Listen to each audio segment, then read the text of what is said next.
President Zelenskyy supposedly made a statement today in AP.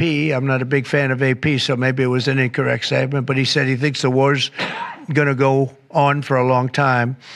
And he better not be right about that. That's all I'm saying. What do you need to see from President Zelenskyy to restart these negotiations? Well, I just think he should be more appreciative, because this country has stuck with them through thick and thin. We've given them much more than Europe, and Europe should have given more than us, because, as you know, that's right there. That's the border. This country really was like the fence on the border. It was very important to Europe, and I'm not knocking Europe. I'm saying that they were a lot smarter than Joe Biden, because Joe Biden didn't have a clue. He just gave money hand over fist, and they should have been able to equalize with us. In other words, if we gave $1, they should have given. Well, we gave $350 billion. They probably gave $100, but on top of it all, they get their money back because they're doing it in the form of a loan, and it's a secured loan. So when I saw that, which I've known about for a little while, I said it's time for us to be smart.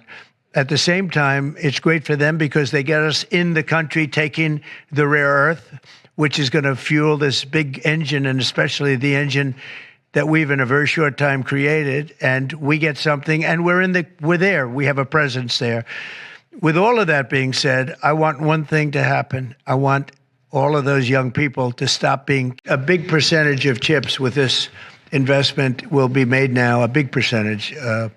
Worldwide, we had very little, almost none. We used to have a lot with Intel, but we had very little, and we'll be at close to 40% of the market with this transaction and a couple of others that we're doing. That's a tremendous leap, like a leap that nobody would have really said was possible. So I just want to thank you all for being here. On the tariffs, is there any room left for Canada and Mexico to make a deal before midnight? And should we expect those Chinese tariffs, the extra 10%, to take No room left for Mexico or for Canada. No, the tariffs, they're all set. They go into effect tomorrow. Mr. President, just to follow up on my colleague's question. And just so you understand, vast amounts of fentanyl have poured into our country from Mexico. And as you know, also from China, where it goes to Mexico and goes to Canada. And China also had an additional 10, so it's 10 plus 10.